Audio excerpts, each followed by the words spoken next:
Imagine being a teenager in ancient Rome, a boy barely past childhood, living in the most powerful empire on Earth, and suddenly becoming the focus of the Emperor's dark obsession.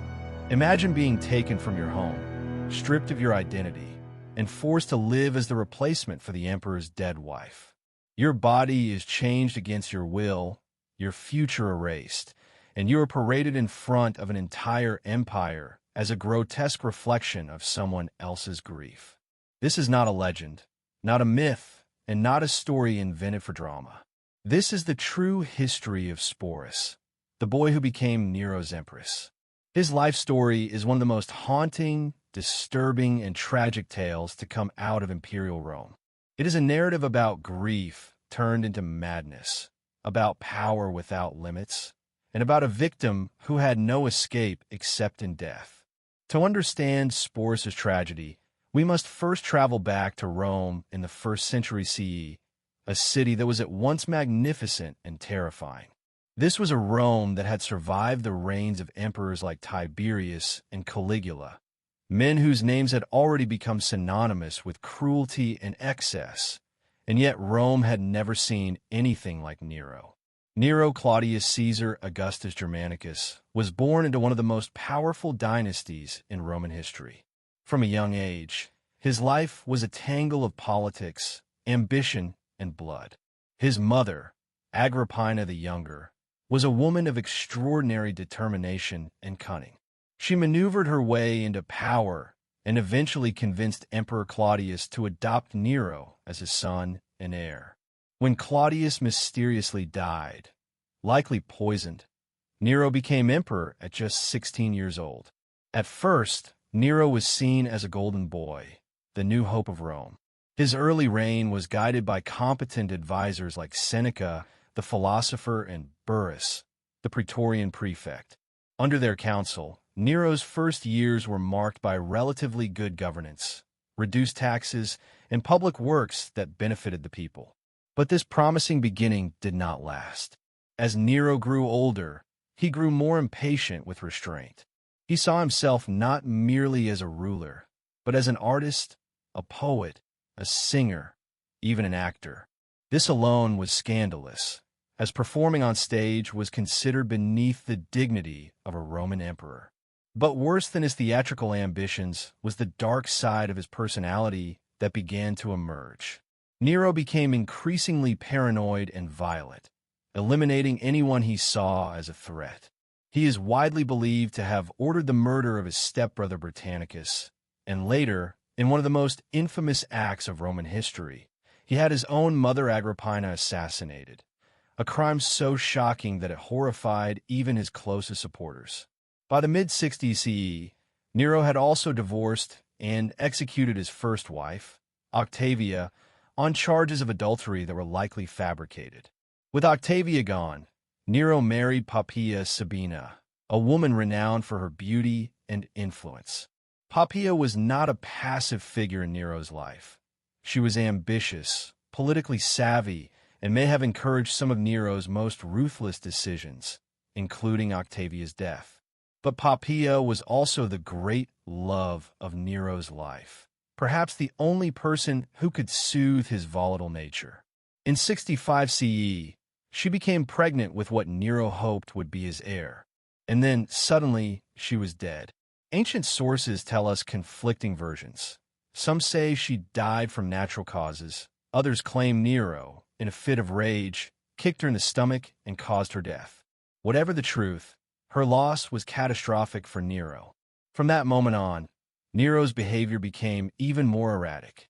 He was consumed by grief and guilt, and some historians suggest that this was the point where he began to lose his grip on reality. And it was in this state of mind that Nero encountered Sporus. Sporus was a young boy, probably in his mid-teens, with strikingly beautiful and delicate features. Ancient historians like Cassius Dio and Suetonius note that Sporus bore a remarkable resemblance to Poppaea Sabina. To Nero, this resemblance was more than chance. It was as if fate had given him a way to undo his loss, to bring Poppaea back in some twisted form. What happened next is one of the most disturbing events recorded in Roman imperial history. Nero had Sporus seized and brought under his control.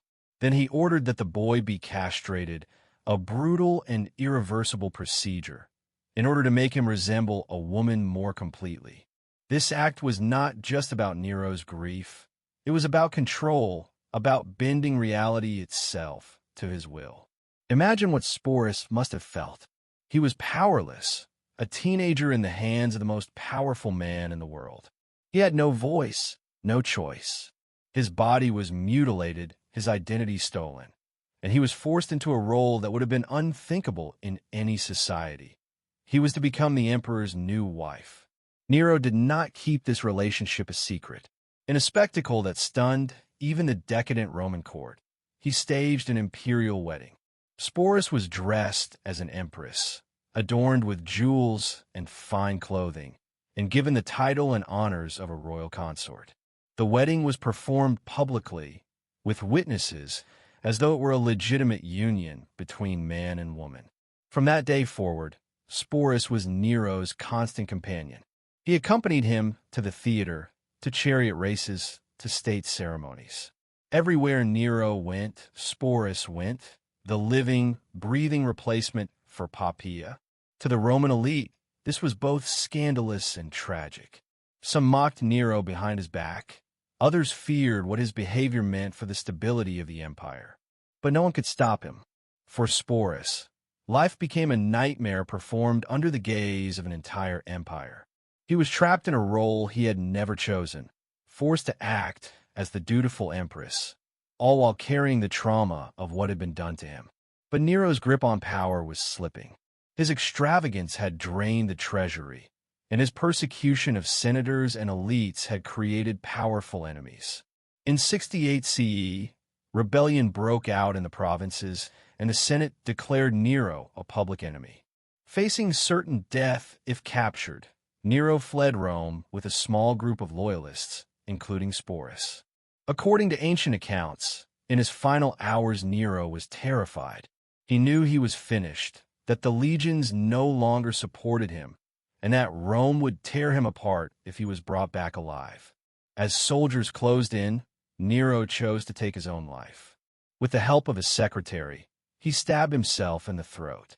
One account claims that Nero, before dying, looked at Sporus and called him his faithful wife, as though he expected Sporus to follow him in death. But Sporus survived, and what awaited him in the aftermath was almost as grim as life with Nero. Rome plunged into civil war, the infamous year of the four emperors, as Galba, Otho, Vitellius, and eventually Vespasian fought for power. Sporus became a pawn in this brutal game. He first came under the control of Nymphidius Sabinus, the Praetorian prefect who had betrayed Nero. Sabinus, perhaps infatuated with Sporus, announced plans to marry him as well, continuing the eerie legacy of Nero's relationship. But Sabinus's reign of power was brief. His own soldiers killed him before the marriage could happen. Sporus then passed into the household of Otho, one of the short-lived emperors of the Civil War. Otho treated him with kindness, perhaps remembering that he too had once been connected to Poppaea Sabina.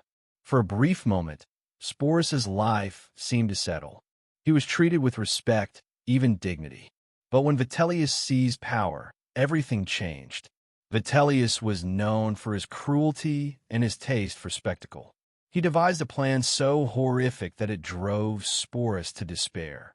Vitellius intended to have Sporus publicly humiliated and sexually assaulted in the arena, reenacting the myth of the goddess Proserpina's abduction by Hades, a grotesque parody for the amusement of the Roman crowd.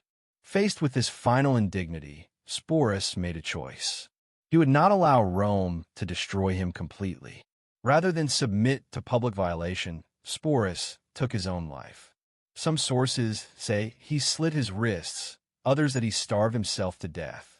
Whatever the method, his death was his last act of autonomy, the only choice he had left in a life where every other choice had been stolen from him. Sporus' story is more than just a historical curiosity. It is a chilling reminder of what happens when one person holds absolute power over another. It is a tale of grief transformed into obsession, of love warped into domination, and of a young life crushed under the weight of an emperor's will. When we look back at this story nearly 2,000 years later, we are left with haunting questions. Was Nero simply mad, or was he a man so broken by grief that he sought to resurrect the dead in the only way he knew how? Was Sporus a victim, or was he a symbol of survival, enduring years of horror before finally reclaiming his fate through death? These questions have no easy answers, but they remind us that history is not just about dates and battles. It is about human beings, their pain, their desires, their mistakes, and their tragedies. And sometimes, as in the case of Sporus, history holds up a dark mirror to show us just how far fear, power, and obsession can go. If this story shook you as much as it has shaken historians for centuries, do not leave without sharing this video. Your like helps others find it, and your comment is part of a conversation about the darkest corners of our shared past. And most importantly, subscribe and turn on notifications, because we are not done exploring. There are more stories like this, buried in the ruins of history,